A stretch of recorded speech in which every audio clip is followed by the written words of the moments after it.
Yung Messi siya. O, ayan o, ang Messi niya. Very excited nga po ako na i-share sa inyo to. Kasi sa spa namin, hindi siya ganung nagkakalayo with alpha-arbutin. To the extent na yung drying niya, ayan o.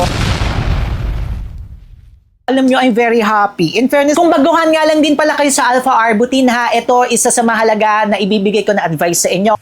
Pambansang Kinupig, Sir Lawrence ang galing. Basta honest, review sa'yo ay sasabihin. Pambansang Kinupig, sa kanya ang hihiling. Basta produktong sabihin, lahat ay pipiliin. Hi mga kamuka, tayo po'y nagbabalik. Ako po si Sir Lawrence, ang inyong pambasang human guinea pig. Heart, heart! Alam nyo, I am very excited nung nakita ko tong brand na ito. Actually, hindi yung brand, yung product na ito na pinakita ni Miss Rosmar. Wala akong ibang pag-iisip kundi chinek out ko agad. Walang iba kundi ang Kagayako Alpha Arbutin! I'm really happy and syempre ang number one standard nga po natin dito sa ating channel, hindi po tayo nagre-review ng hindi FDA registered, FDA notified or tinatawag nyo po na FDA approved. At itong Alpha Arbutin ng Kagayako ni Miss Rosmar ay FDA notified dito sa Pilipinas! Okay, bakit tuwang-tuwa ako? Kasi alam nyo, yung alpha-arbutin, mga kamuka, diretso na po tayo ha, maganda or potent na ingredient po yan, lalo na kung kayo nga po ay may mga hyperpigmentation, kung kayo po ay may mga melasma, kung hindi po pantay ang kulay nyo, and yung ibang studies nakakapagsabi nga po, nakakapag-lighten nga po siya ng skin. And yan nga po ang number one na problem or concern natin dito sa Pilipinas, marami po sa inyo talaga at maraming mga Pilipino ang may melasma. Or yung iba naman po, may mga hyperpigmentation or nangingitim ang iba't ibang parte ng kanilang katawan. Hindi pantay. Ayan. Kaya yung mga ganito, tuwang-tuwa talaga ako. Pag-usapan nga po natin yung kanyang packaging. Yung packaging niya mga kamukha, very cute in person, pero ayoko lang, no? Kasi medyo ginaya nila yung doon sa Vietnam na version nito na ipapakita ko sa inyo maya-maya. May tatanggalin nga po kayo dito, which is eto, nakalagay po siya sa ganyan. Tapos kapag tinanggal nyo siya, medyo messy siya. O, ayan o, ang messy niya mga kamuka. Messy siya. Ayan o. Kaya yan yung medyo concern ko. Tapos hindi siya ganun ka-travel friendly. Pero yun nga po, sana yan ang ma-improve. Kasi yan din nga po yung concern ko. Ayan o. Yan nga rin po yung concern ko sa ganito na product from Vietnam. Also, yung kanyang box, no? Hindi ko medyo bet yung box niya. Ayan po siya. Hindi siya ganun kaganda. Pero yung product itself, or eto mismo, maganda siya. Maganda siyang tingnan in person. Pero etong box, medyo doon tayo nagkakaroon ng problem. Pero again, magpo-focus nga po tayo sa product itself at hindi po dito sa kanyang box. Ang kagandahan nga rin po, yung mga important information makikita, pero ang napansin ko, ang bilis matanggal nito. Ayan, kaya kailangan nyo na siya agad tingnan kasi mabilis siyang mabura. Katulad sa akin, no, nabubura na siya agad, ilang gamitan pa lamang. Very excited nga po ako na i-share sa inyo to. Kasi sa spa namin, yes, owner po ako ng Hilot at Hilod at isa po sa mga ino-offer namin na services doon ay yung 6S or yung 6 steps na nano whitening. At sa nano whitening nga po namin, gustong-gusto ng clients namin yung effect ng alpha-arbutin. And syempre, based nga rin po sa studies, okay nga po yan, lalo na kasi ang dami talaga sa Pilipino ang may or mga Pilipina ang may melasma or hindi nga po pantay-pantay, may discoloration sila. Ngayon nga po ipapakita ko sa inyo yung umuso talaga na alpha-arbutin from Vietnam. Ayan po siya mga kamuka. Ito yung itsura niya, wala na. Ubus na natin yan mga kamukha. Konting-konti na nga lang po. Nakailan na ganito ako, tinatry ko nga rin po ito.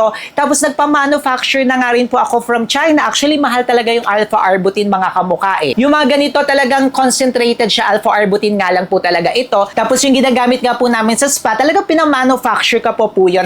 At ito nga po yung aking naging basis. Hindi ko lang talaga siya ma-review or mapakita sa inyo mga kamukha kasi hindi po siya FDA registered dito sa Pilipinas. Tapos medyo may marami pa tayong tititingnan na legalities talaga. Kaya nagpagawa na lang din po ako ng own version ko po nito po. And nung nalaman ko nga po nung kay Miss Rosmar, nag-release siya ng own brand niya, ay tuwang-tuwa ako kasi yun nga po, very important and very potent nga po ito na ingredient si alpha-arbutin. Ipapakita ko po siya sa inyo.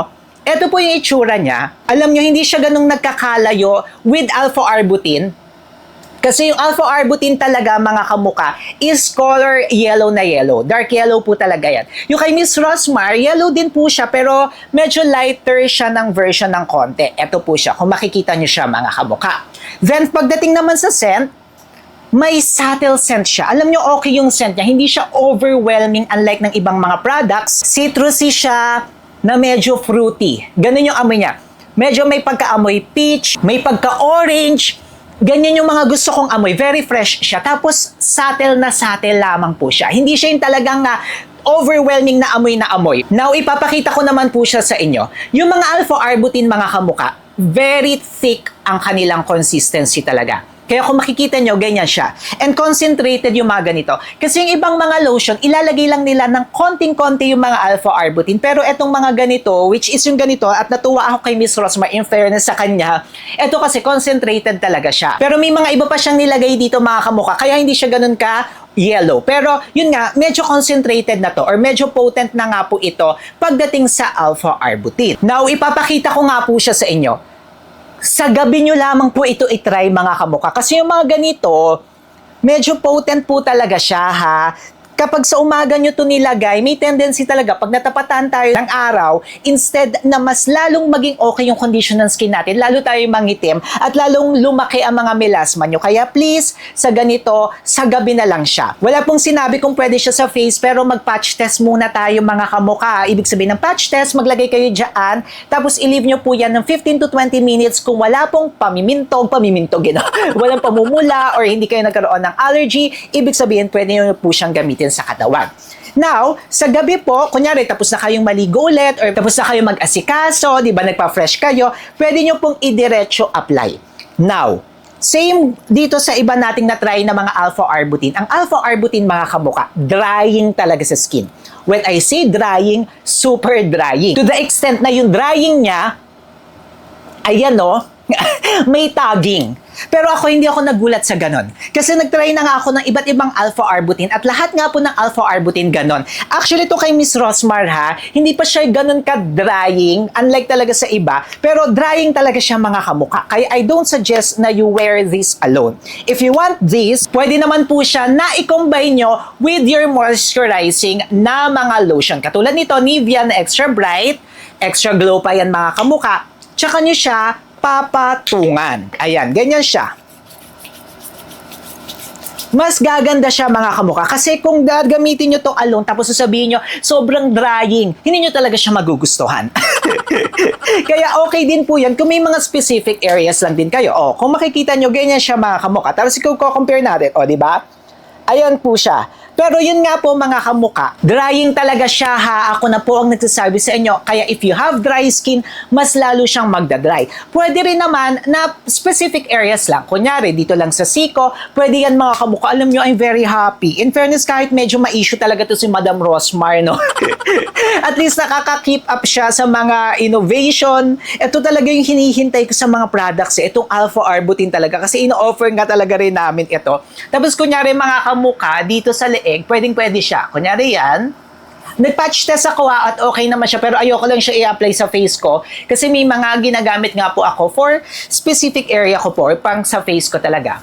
Tapos ganyan siya mga kamuka. Yes, very drying po siya. Kaya after that, kailangan ko pa pong maglagay ng moisturizer. At ang favorite moisturizer ko nga po is itong sa Aqua Moisturizer ng iWhite Korea. Also, tinatry ko nga rin po itong sa Lux Organics ngayon na PDRN. Ayan siya, na may ceramide.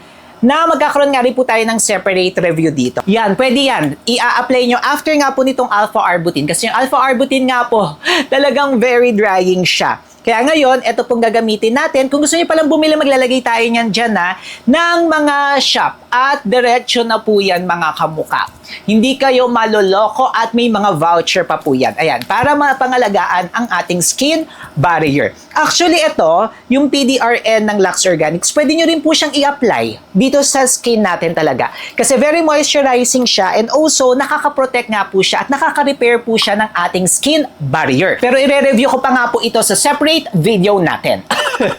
Yun nga, nakakatuwa talaga siya in fairness kasi naghahanap talaga ako ng alpha arbutin. Tapos, eto, meron na tayong local brand kasi ako nga po, nagpapa-order pa talaga ako sa China. At least ngayon may mga available tayo. Ayan, kung gusto nyo po sa mga siko, pwede yan mga kamuka. Ako nag-patch test ako, okay naman po siya. Pero i-update ko pa rin kayo ha. Gagamitin ko nga po ito ng mas matagal pa para makita natin yung result talaga niya. Pero yung mga alpha arbutin talaga, okay na okay siya sa akin. Tapos kung baguhan nga lang din pala kayo sa alpha arbutin ha, ito isa sa mahalaga na ibibigay ko na advice sa inyo. Pwede pong hindi araw-araw nyo siyang gagamitin. Pwede pong twice a week lang or thrice a week. Tapos yun nga po, sa gabi nyo lang siya i-apply ha, wag na sa umaga. Kasi nga po pag sa umaga, baka ang tendency nga po is pag na-expose kayo sa araw, hindi kayo mag-sunscreen. Pero kailangan talaga mag-sunscreen tayo, mag-lotion tayo na may sunscreen. Baka mas lalong masira ang inyong skin barrier at mas lalo nga pong lumala ang melasma nyo. Careful po yung may mga dry skin ha. Tapos hindi nyo rin siya pwedeng i-apply kung may mga wound kayo.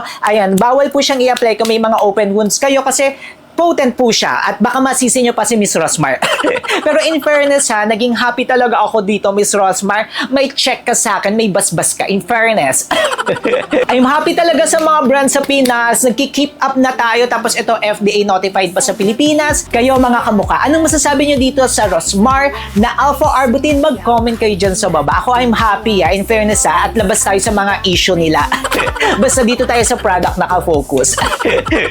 Mag-comment kayo dyan sa baba at magkwentuhan tayo. Siyempre, kung gusto nyo pa po ng iba pang mga videos, ayan, meron po tayo niyan. Siyempre, mag-subscribe na kayo kay Sir Lawrence. Paano ba yan mga kamuka? Magkita-kita po tayo sa susunod nating video. Until our next one po. Click nyo na to para hindi nyo ako ma-miss.